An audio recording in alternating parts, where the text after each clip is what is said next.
dan seluruh komisioner. Saya dipercayakan jadi ketua kelas dalam kegiatan hari ini. Jadi kita sesuai dengan jadwal yang sudah disampaikan. Bisa Pak. Saya hormati Bapak Maliki, Direktur Penanggulangan Kemiskinan dan Pemberdayaan Masyarakat. Yang saya hormati Ibu Dani, Ibu Jaleswari Pramodawardhani, Deputi 5 dari Kantor Staf Presiden. Yang saya hormati Pak Craig Ewers. Pak Craig itu bukan hanya tim leader di IPG, tapi mentor saya. Kemudian rekan-rekan Bapak Ibu dan rekan-rekan semua komisioner Komisi Nasional Disabilitas yang saya hormati, dan juga para staf, sekretariat, staf khusus, teman-teman pendamping akomodasi yang layak, kemudian juga teman-teman formasi disabilitas tentunya yang sangat saya hormati dan saya banggakan. Puji syukur hari ini kita bisa berkumpul untuk melangsungkan dari upaya bersama untuk memperkuat pemantauan pemenuhan hak penyandang disabilitas di Indonesia. Dan izinkan saya sedikit bercerita tentang formasi disabilitas. Sejak tahun 2018 melalui dukungan IPJ,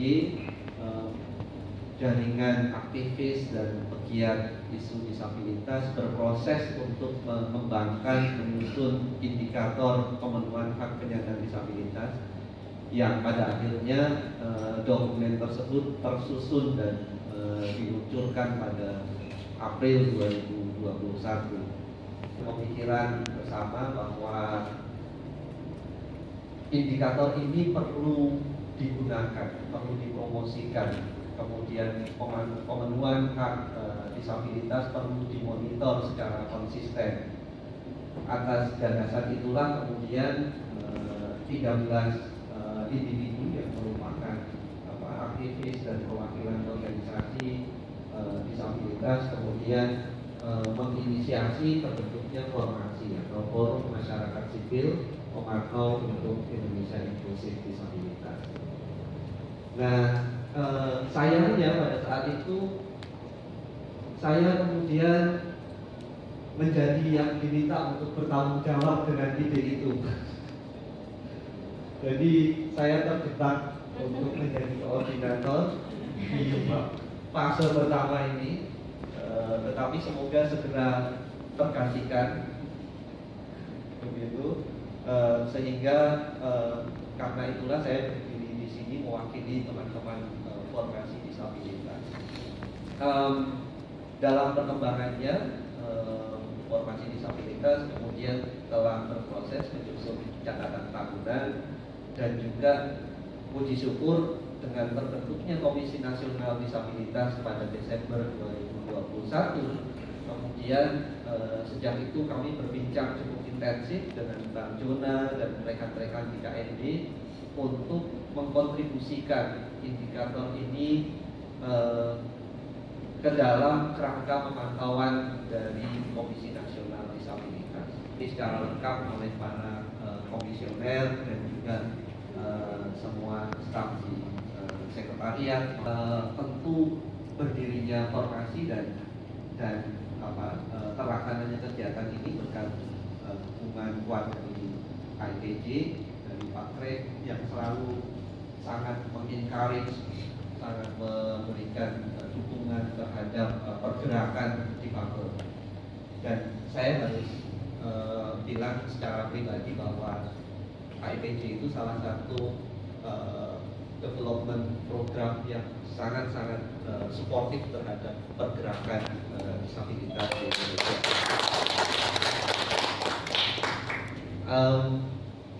Sejak berdirinya formasi juga telah berproses bersama dengan Bappenas dan Kantor Staf Presiden sebagai salah satu atau salah dua yang terus mendukung inisiatif ini.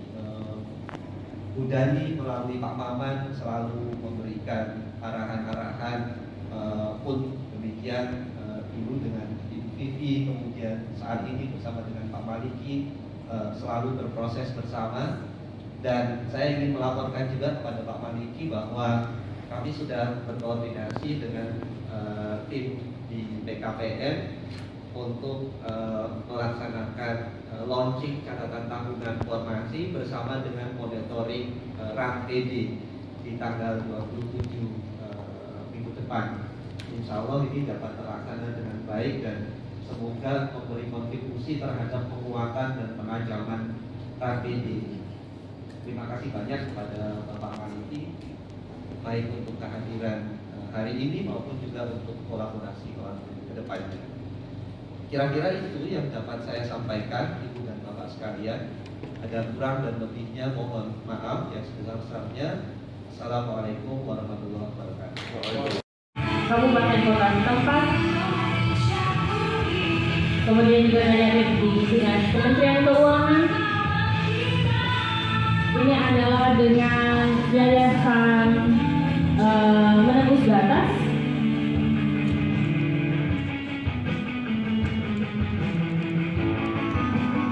Ini kemudian di Cirebon.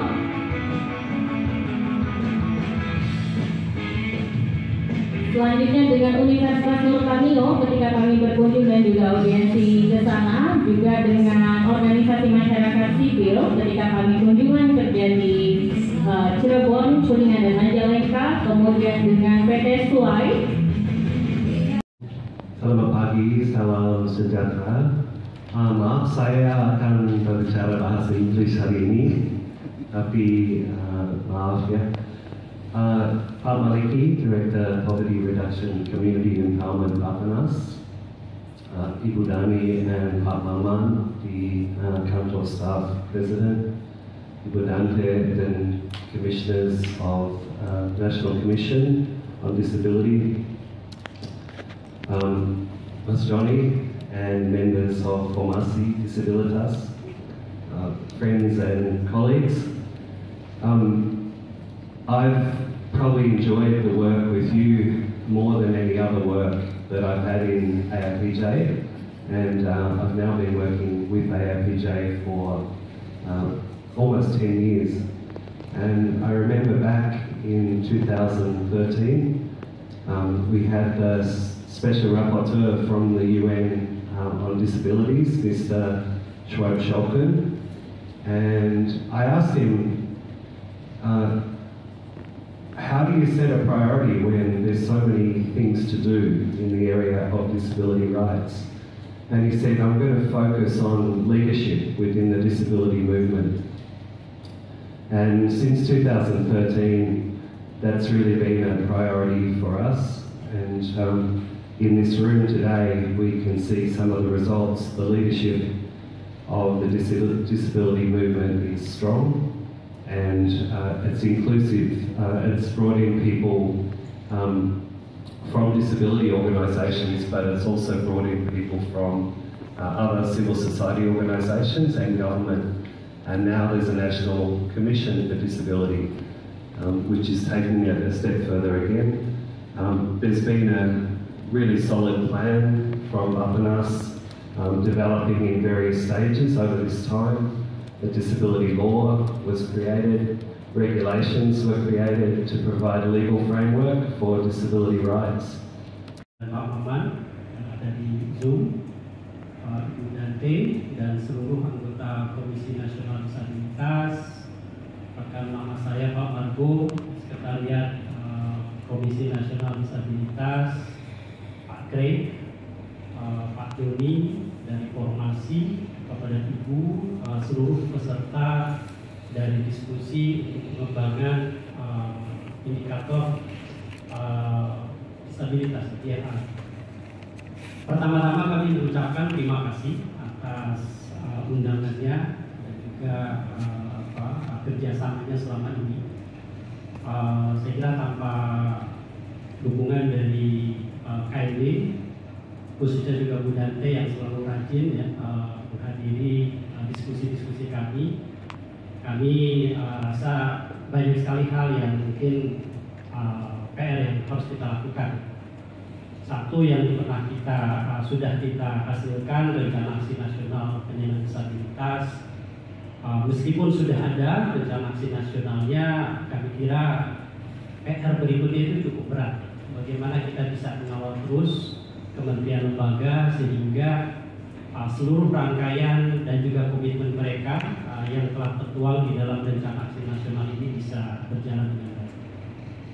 Mulai dari perencanaan, kemudian juga sampai ke dalam penganggaran, bahkan sampai kepada implementasi yang lebih afirmatif ya, terhadap para penyandang disabilitas. Nah, kalau kemarin waktu ulang tahun kita kasih tongkat yang masih pakai bip, pakai getar, ya, kayak vibrator gitu ya. Layarnya tertutup. Oh iya. Oh ya. Udah, stop.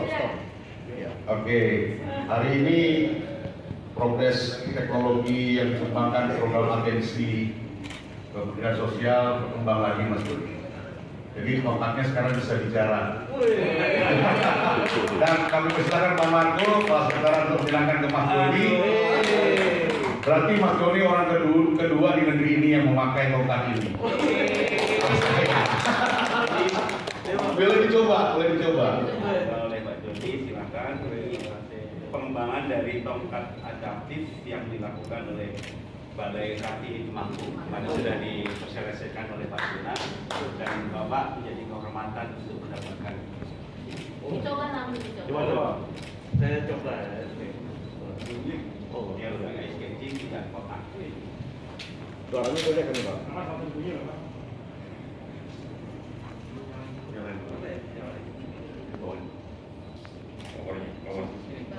Apa gimana yang Kemarin yang bikin ini saya. Ayo Bang Jono bikin nih. Ya.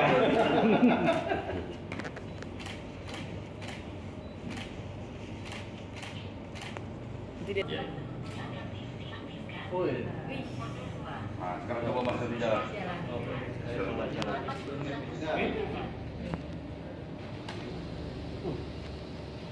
Saya coba cara.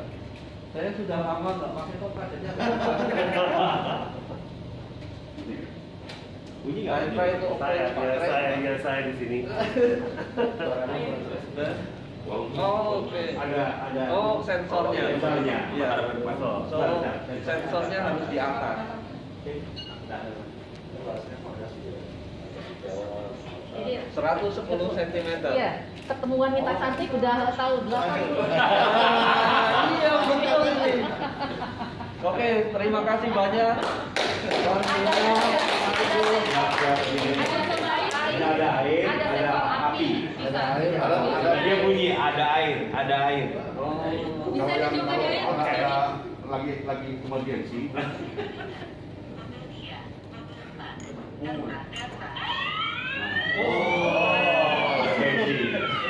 Dicoba kalau ada air. Ada air. Air bisa ya? Nah, itu ada air. Air kesentuh. oh, dia kalau ini menyentuh air di bawah ya. Di depan ada air. Di depan ada air. Ini gimana caranya? Oh, modenya. Dua, lancar. Belum lancar kemarin. Ini airnya. Stop. Bentar. Ya. Oh. Ada satu lagi Pak. Main api. Lain lagi Bang, dikit Bang. Oh gitu. Wanita cantik. Kursi berikut Pak. Semoga dilanjut. Ini bisa belum ya. Pakai cantik. Nah, perintahnya adalah, saya bacakan dulu satu-satu. Ibu, identitas masing-masing ya. Perempuan berumur 40 tahun dan tidak bekerja dan memiliki seorang anak laki-laki Dalsa kursi roda. Pertama, mungkin caranya adalah datang ke rumah seorang RT, meminta tolong untuk pernyataan surat tidak mampu dan kebutuhan beasiswa. Setelah itu melapor ke kelurahan. Setelah menerima suratnya mengenai beasiswa akan melaporkan ke dinas pendidikan. Dari dinas pendidikan itu, kalau memang sudah dapat akan mendaftar ke SLB, atau jika jauh maka masuk ke sekolah inklusif. Nah, tetapi terkadang sekolah-sekolah inklusif yang ada tidak inklusif mengenai kursi roda.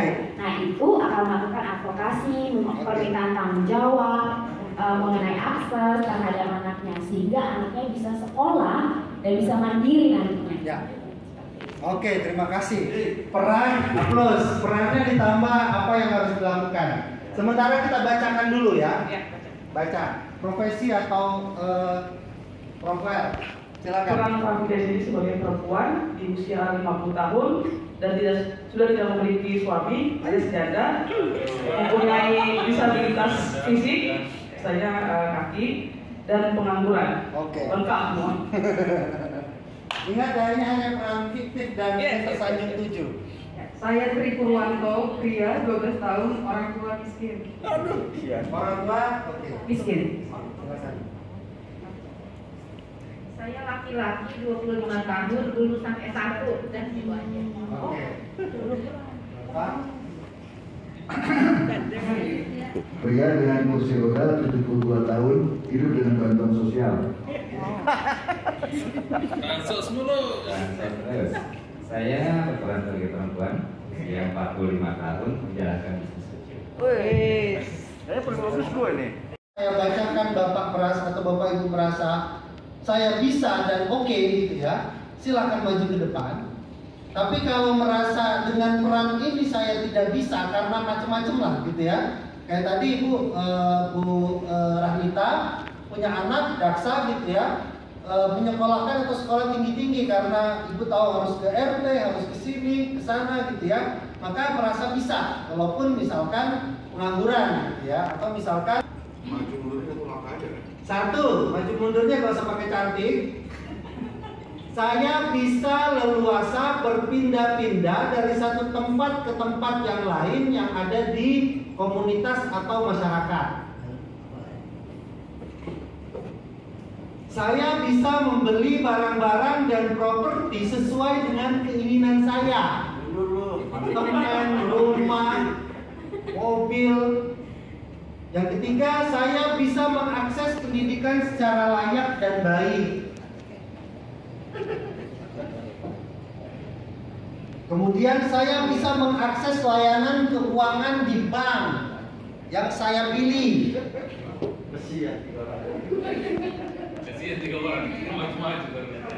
Saya tidak hidup, oke, saya bacakan lagi. Saya tidak hidup dalam ketakutan terhadap kekerasan atau kekerasan seksual. Jadi saya tidak hidup. Tidak hidup ya? Tidak hidup dalam ketakutan. Dijebol nih. Ada yang juga bisa di antara kita. Ngeri. Ya kan? Ngeri ya? Ngeri banget. Iya kan?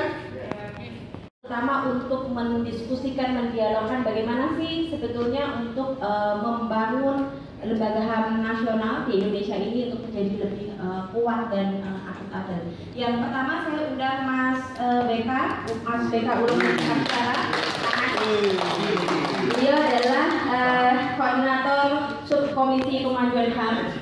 Monggo. Pilih di mana saja, sesuai dengan warna favorit juga boleh. Merah juga ada. Beliau adalah komisioner untuk pendidikan dan penyuluhan ya. Yang kedua, Mbak Mariana Aminuddin, tepuk tangan. Dia adalah komisioner Komnas Perempuan, wakil ketua untuk urusan eksternal. Nanti bisa dijelaskan urusan eksternal ini seperti apa. Pokoknya yang di luar. Di luar gitu ya. Nah, yang ketiga, saya juga mengundang Bang Jona Amandamani dari Komunitas Disabilitas. Di luar skenario ini. Memang ini surprise Bang. Ini insider trading. Ya Bang Jona. Aku agak serem sama ketahanan. merupakan komisioner untuk bidang pemantauan aspirasi, pengaduan dan tindak lanjut serta evaluasi. Panjang ya jabatannya. Wakil Ketua Komnas Perempuan sejak 2015 sampai nanti 2024. Jadi udah 22 periode. Udah mau pensiun saya sebentar lagi. Ada Komnas Lansia. Udah dibubarkan. Baik, ruang lingkup pelaporan di Komnas Perempuan terus terang sangat terbatas karena sebetulnya yaitu ke kepolisian, ke unit pemberdayaan perempuan dan anak, dan juga beberapa pihak yang juga termasuk. Terus Undang-Undang Nomor 7 Tahun 2015 tentang penanganan konflik sosial, Komnas HAM menjadi salah satu anggota tim terpadu penanganan konflik sosial skala nasional. Terus kemudian yang terakhir sekarang TPKS, Undang-Undang Tindak Pidana Kekerasan Seksual, jadi ada itu kira-kira dasar hukum atau mandat yang dimiliki oleh Komnas HAM. Beda-beda memang di antara undang-undang tersebut. Undang-Undang 39 memandatkan pada Komnas untuk menjalankan misalnya fungsi pendidikan dan penyuluhan, fungsi pengkajian dan penelitian, fungsi mediasi, dan fungsi pemantauan dan penyelidikan.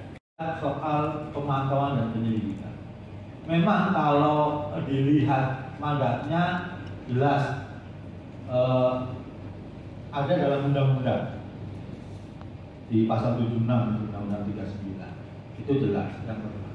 Nah, memang kemudian KND saat ini menyiapkan perangkat-perangkat apa saja nih yang kemudian telah disiapkan untuk bisa memainkan peran KND itu sebagai pemantau, kemudian melakukan evaluasi, melakukan advokasi gitu terhadap pemenuhan hak disabilitas di Indonesia. Silakan Bang Dona. Baik, terima kasih. Sebelumnya izin semua teman-teman komisioner berkaitan dengan apa yang ditanyakan Mbak Rani tadi, tentu kalau tadi Mbak Maria cerita proses panjang, Komnas HAM pun proses panjang, ternyata KID baru memulai proses. Terlepas dari segala macam dinamika lahirnya KID sendiri, yang tentunya juga menjadi PR besar juga bagi semua komisioner yang sekarang ditugaskan oleh negara. Tentu harapan masyarakat itu, apapun namanya, pembuktian independensi dan seterusnya, itu menjadi tambahan-tambahan tantangan bagi kami di samping tugas-tugas pokok. Sekarang jadi tambah update ya. Kita belum mengupdate karena ini laporannya Bu Dhani ini di awal 2022 kemarin. Nanti mungkin perlu dilakukan lagi, berharap KND punya data. Kenapa? 113 ya. Jadi 114 berarti 113 yang perlu diharmonisasi. NHRI punya, kalau di sini kan ada tulisannya. Jadi di sini bisa submit laporan, di sini bisa ikut terlibat juga statement, di sini juga bisa memantau pelaksanaan yang sudah dikeluarkan oleh komite. Gitu. Itu satu. Kedua, nanti di beberapa mekanisme ini dipotong nih Bu. Jadi 1-2 ini nggak ada. LOI kalau nggak salah. Karena negara biasanya nggak submit laporan. Jadi dia langsung mengeluarkan LOI, dia langsung minta sidang. Itu yang terjadi di Komite Buruh Migran di Indonesia. Jadi Komite Buruh Migran itu berseragam putih memilih frase negara hadir. Negara hadir. Oke. Kenapa? Ketika dari materi pertama tentang ragam disabilitas sampai dengan materi terakhir mengenai pemantauan, di situ dibutuhkan negara hadir. Bahwa itu tidak akan pernah terjadi karena terjadi pembiaran terhadap hak-hak penyandang disabilitas itu sendiri. Mantap ya. Terima kasih. Nah, mantap sekali teman-teman. Jadi saya kira 5 frase yang tadi disampaikan oleh masing-masing media sudah cukup merangkum apa yang kita diskusikan sepanjang sehari kemarin. Hak asasi manusia dan model atau cara pandang penyandang disabilitas, di mana kita kemudian bermuara pada kesepakatan bahwa isu disabilitas adalah isu HAM, begitu kira-kira. Perempuan untuk berbagi pandangan, berbagi pengalaman tentang kerja-kerja yang mereka lakukan untuk kemudian memberikan inspirasi kepada Komnas Disabilitas ke depan. Sore hari kemudian kita berbicara tentang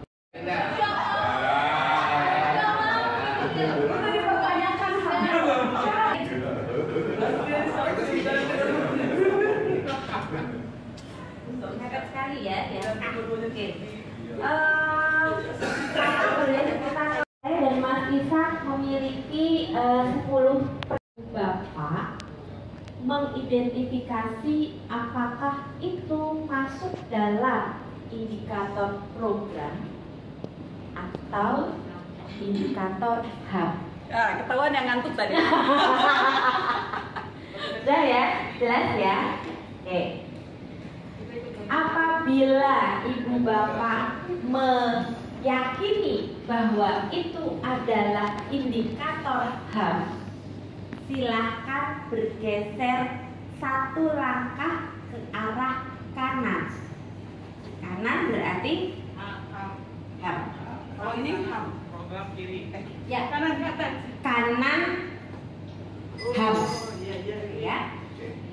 Kalau ibu bapak meyakini bahwa pernyataan tersebut adalah indikator program, maka bergeser ke sebelah kiri.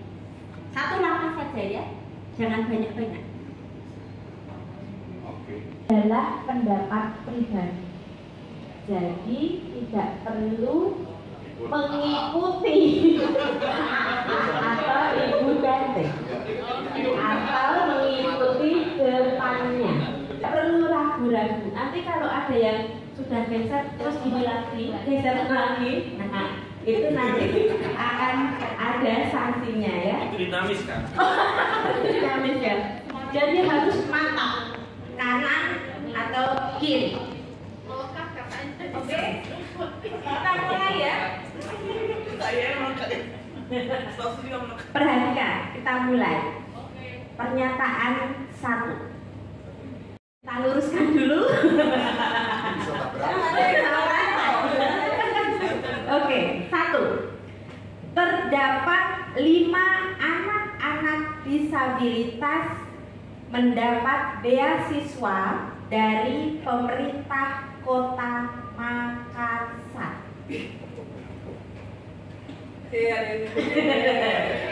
Harus dihitung 1, 2, 3. Oh, oke, ulangi ya. Ulangi. Oke, ulangi.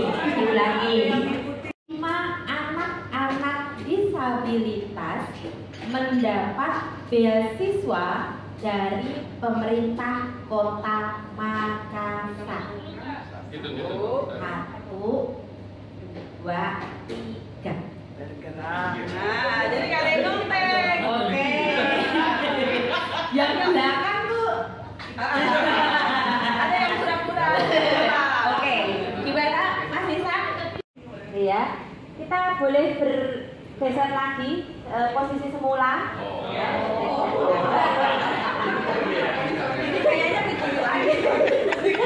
Nggak bisa diprediksi. Pemerintah menyiapkan anggaran pendidikan sebesar 20% dari APBN untuk memastikan seluruh penduduk usia anak bersekolah termasuk anak-anak disabilitas. 1, 2, 3. Oke, stop, jangan bergeser ya. Struktur proses hasil itu dan pengertiannya, pemahamannya, maka indikator itu adalah sebenarnya hal ideal yang ingin kita capai. Nah, dalam hal ini ada beberapa elemen nih dari contoh statement ini. 1 adalah rencana. aksi. Nah, kalau kita bicara tentang rencana aksinya sendiri, maka dia adalah program. Ya kan? Yang kedua, bicara soal partisipasi. Nah, partisipasi itu bagian dari hak asasi. Nah, maka sebenarnya ini bisa dibaca dari dua hal yang berbeda.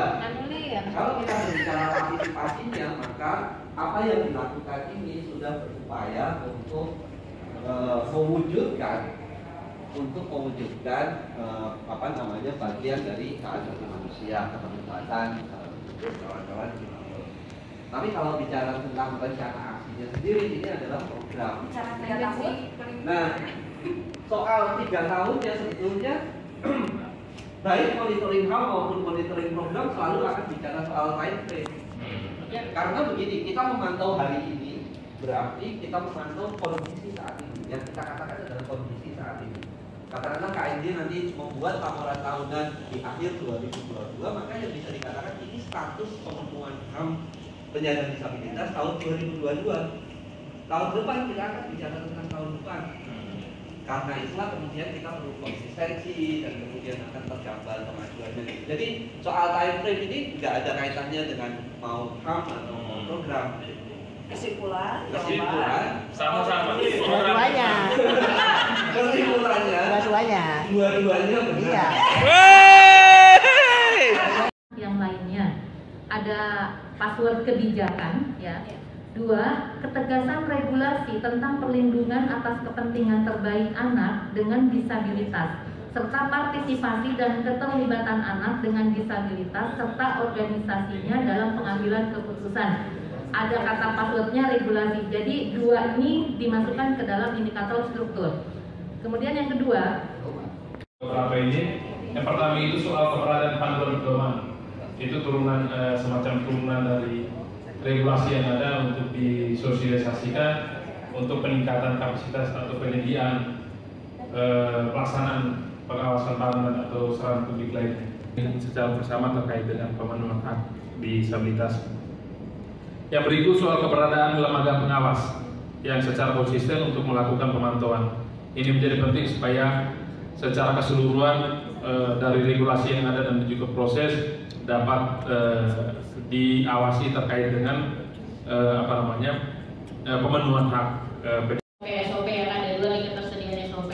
Apakah dia masuk struktur atau proses gitu kan?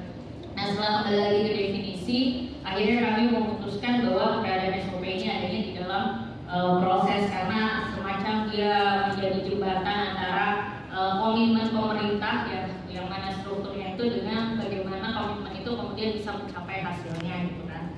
Di kolom hasil ada 4. Pertama, persentase penyandang disabilitas yang menjadi korban meninggal dibandingkan dengan korban non disabilitas. Kedua, persepsi penyandang disabilitas mengenai keteraksesan, kebutuhan dan hak dasar bagi orang dengan disabilitas dalam situasi tanggap darurat bencana dan kemanusiaan. Dukungan serta pendampingan bagi penyandang disabilitas dalam melakukan pengambilan keputusan secara mandiri. Dan yang terakhir, keberadaan mekanisme dukungan bagi penyandang disabilitas dalam membuat keputusan secara mandiri dengan mempertimbangkan kapasitas hukum secara penuh bagi penyandang disabilitas.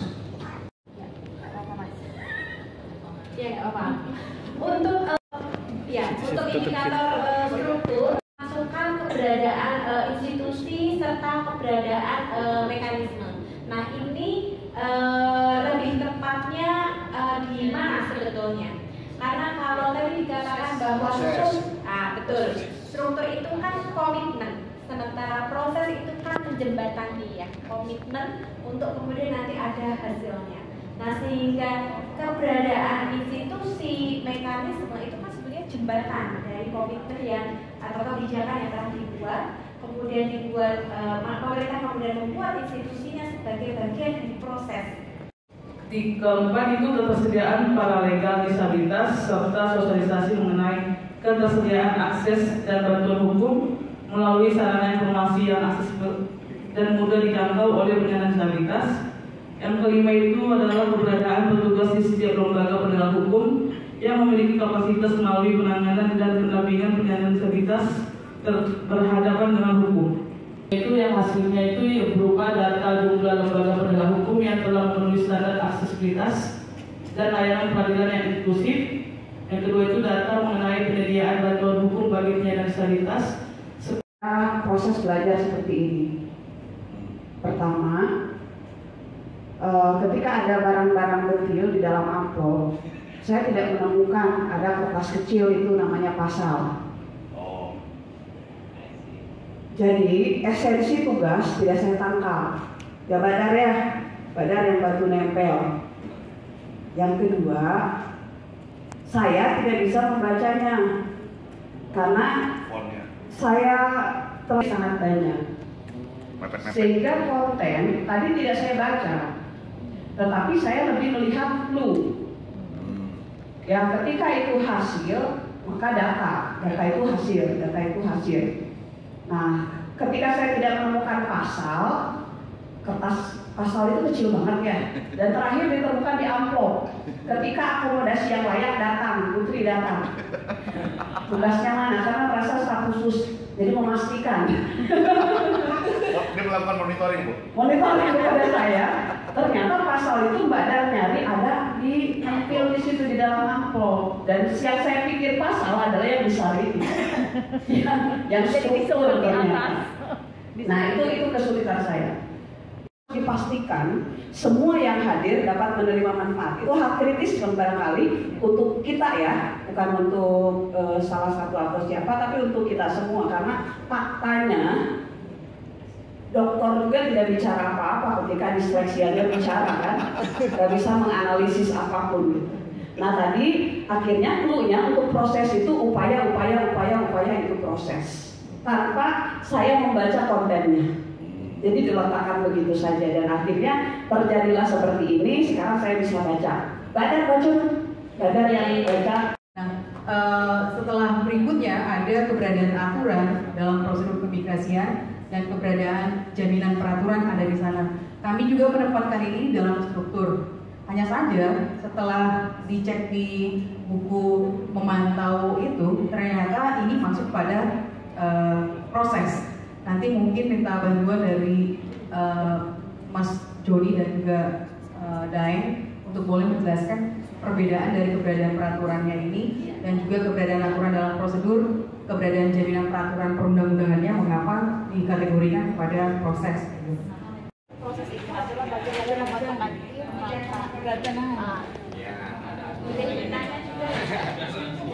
Jelaskan dulu ya. Kalau terlihat betul seperti apa? Sampai dengan iya.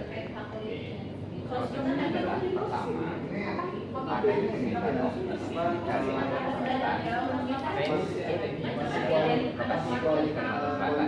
kemudian ada aduan dari enak Pak, kita ada komitmen mereka mau. Yang penting udah mau aja udah. Panggilan pada Mas Eka. Jadi yang paling bersuara itu yaitu cuma Yayasan Putra Mandiri yang dipimpin oleh pimpinannya bukan penyandang disabilitas. Kok sepi ya? Kok sepi dengan gue? Yang keras. Ada bapak ini. Mana mau jadi PLT? Sekarang sebenarnya dan fokus kedua tentang penyandang disabilitas. Prosesnya komunikasi dengan komunitas PD dan dinas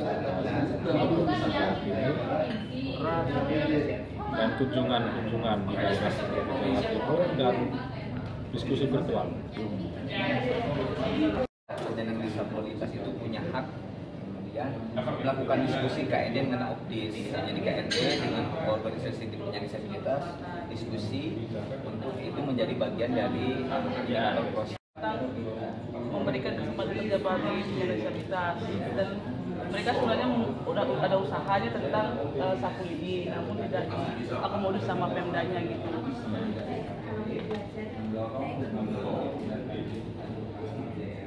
Jadi kesempatan kerja ini mereka belum dapat gitu. Iya, peluangnya. memiliki kesempatan Terus kerja. kemudian Pak? Jadi mereka meminta supaya KID datang untuk mengadvokasi dan sosialisasi. Terus setelah kedatangan KID hasilnya apa? Hasil Ya hasil dari kedatangan KID kan mereka kan ada masalah nih. Iya. Aduh kan. KID datang terus ketemu dengan Nah, perdanya itu ternyata mereka sudah mempunyai perda namun belum relevan dengan undang-undang nomor. Dan menjadi RT.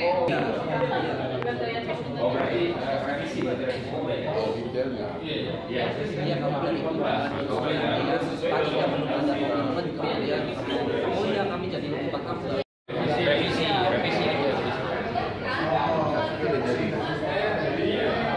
Revisi perda betul.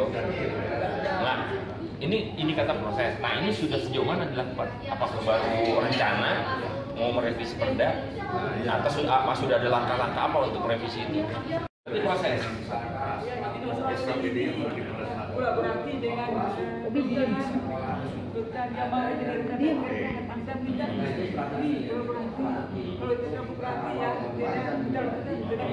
Berarti belum terjadi tersalurkan ya? Belum tersalurkan. Kegiatan setelah itu diobservasi langsung ke lokasi yaitu di Kalimantan Selatan. Kemudian dari indikator struktur bahwa di Kalimantan Selatan ini sudah ada Perda tentang disabilitas nomor 4 tahun 2009. Ini arahnya SD, SMP atau SMA atau ada apa mas? Yang kemarin jadi kalau yang kemarin itu lebih kepada di pusat pelayanan disabilitas dan pendidikan inklusi. Awalnya memang itu pusat itu adalah PLA, pusat pelayanan autisme. Kemudian pasal undang-undang 12 pasal akhir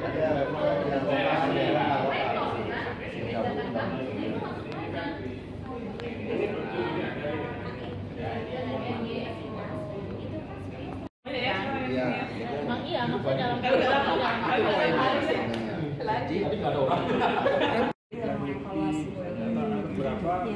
tapi kan masih satu doang. Iya. Oh iya Iya. Oh iya.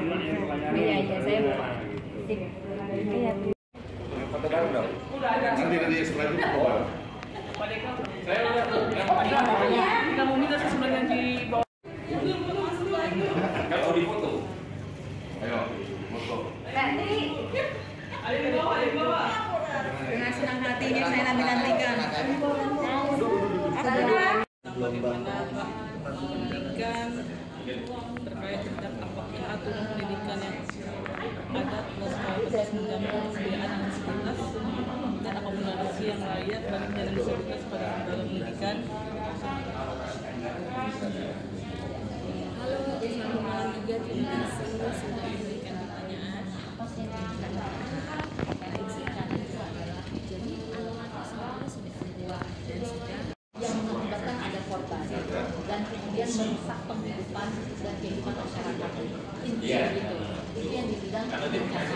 Betul, tetapi sampai tidak merusak penghidupan dan kehidupan itu tidak dibilang bencana, katanya begitu.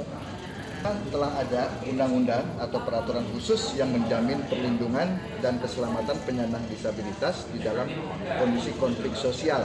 Jika ada, berikan contohnya. Di TKS itu.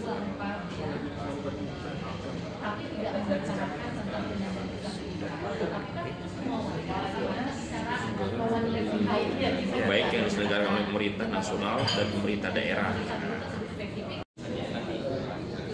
Jadi bisa sampai peraturan ini kan bisa peraturan pemerintah daerah. Sebagai ASN maupun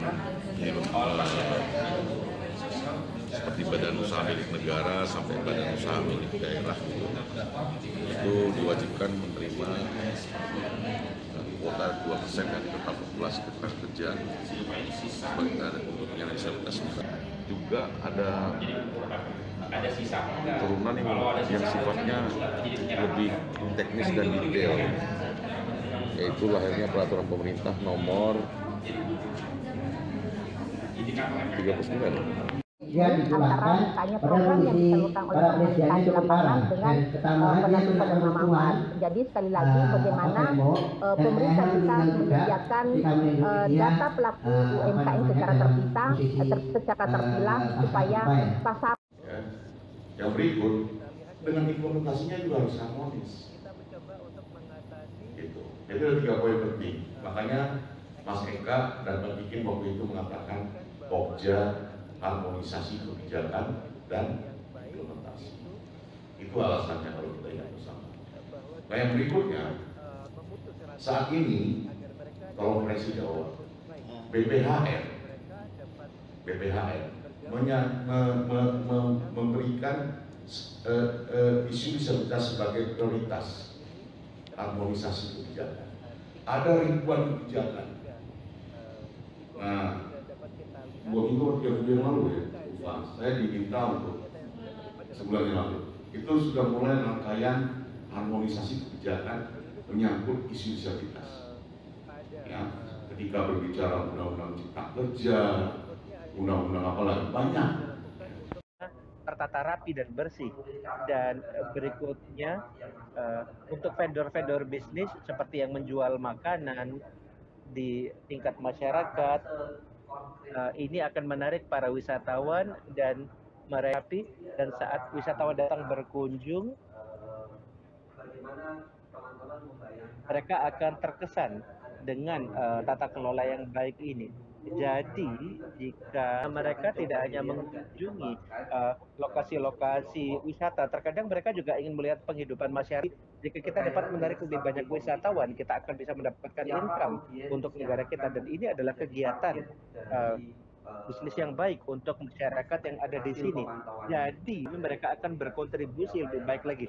Jadi kita perlu menjelaskan ke mereka dan membuat mereka mengerti. Jika mereka sudah mengerti, mereka dari sisi pemerintah kita harus dorong para partisipan. Jika ada masalah kita harus bantu mereka, dan jika masyarakat meminta sesuatu kita. Jadi alhasil akan ada kota yang bersih dan kemudian penghidupan.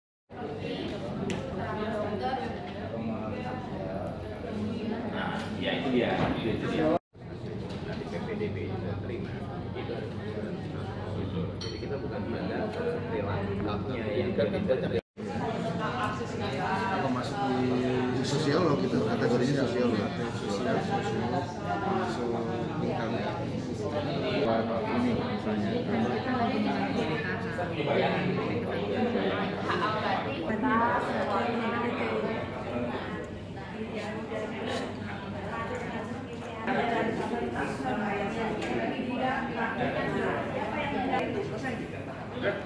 Ada yang butuh lain? Yang sudah selesai sampai ke berarti mau sampai mana?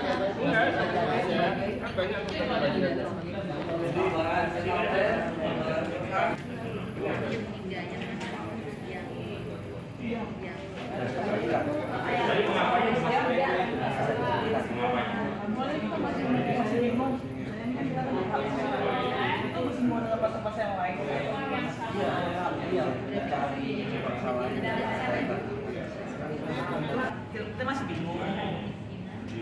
Berarti kita kan di bagian kesehatan itu berarti menyinggung tentang pasal-pasal yang lain. Dan kemudian kita lihat pasal lain yang berkaitan dengan kesehatan, identifikasi pakai diagram Venn tadi. Terus setelah itu nanti kita dapatkan sosial mana aja, hak pekerjaan apa aja yang untuk kesehatan. Kemudian untuk spesifik isu yang akan dibahas itu lebih pada disabilitas mental, ada PDS, disabilitas usaha MLR, disabilitas intelektual itu dan PSD. Kemudian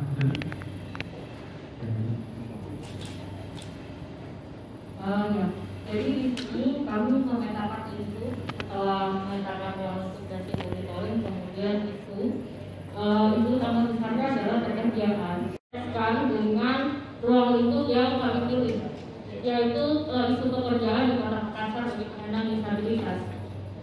Nomor 2 telah diimplementasikan sesuai dengan aturan atau regulasi yang dibuat. Yang kedua, apa dampak implementasi Permensos nomor 2 bagi penyandang disabilitas?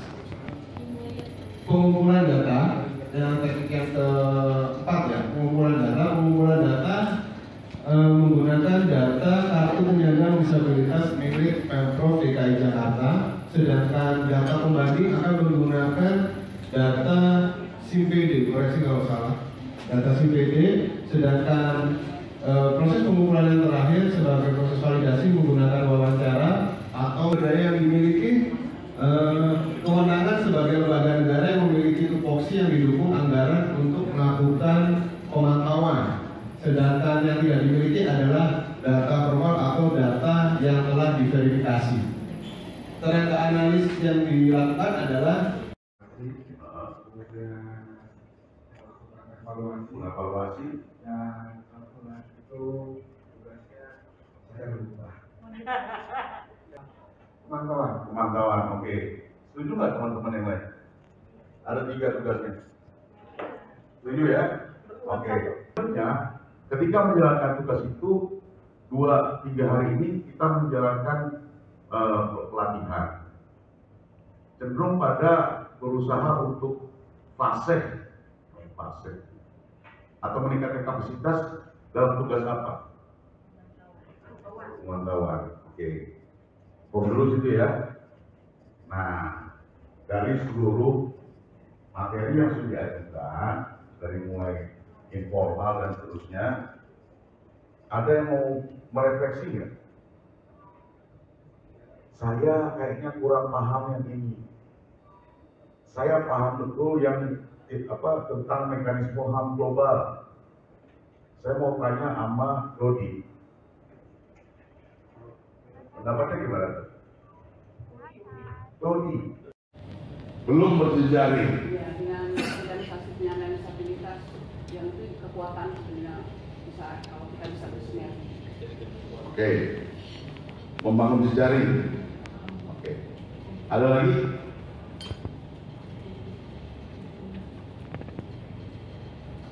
Ada lagi yang belum terpetakan?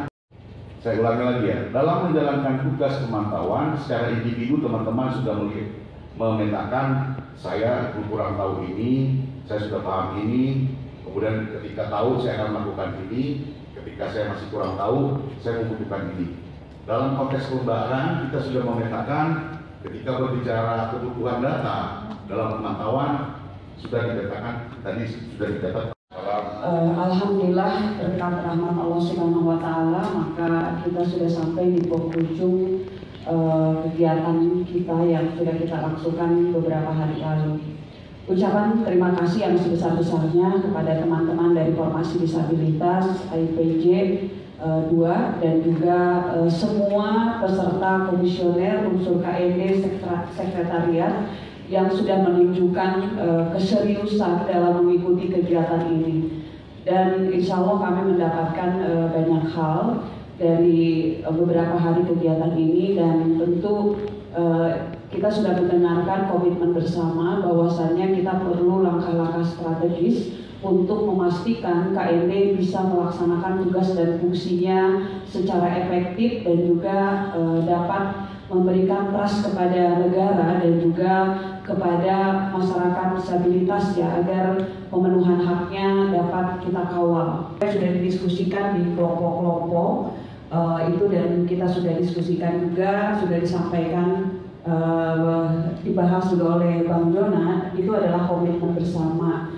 Dan terima kasih atas kesediaan Formasi Disabilitas untuk bisa berkolaborasi dengan KND, dan kami sangat berharap kolaborasi kita tentu akan menguatkan kerja kita semua yang harapannya adalah sama, bagaimana penghormatan, perlindungan, pemenuhan hak bagi penyandang disabilitas dapat dilaksanakan dan diberikan kepada penyandang disabilitas dengan lebih baik lagi ya.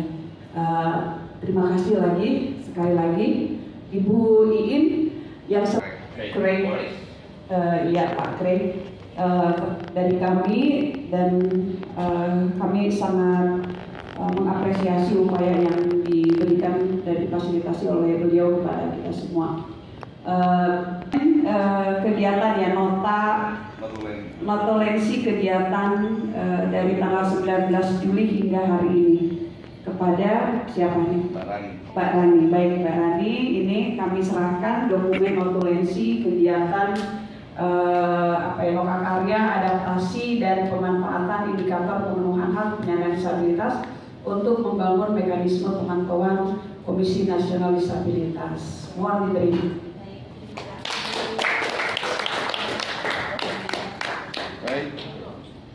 Yang Maha Kuasa, alhamdulillah pada sore hari ini kita telah selesai melaksanakan lokakarya.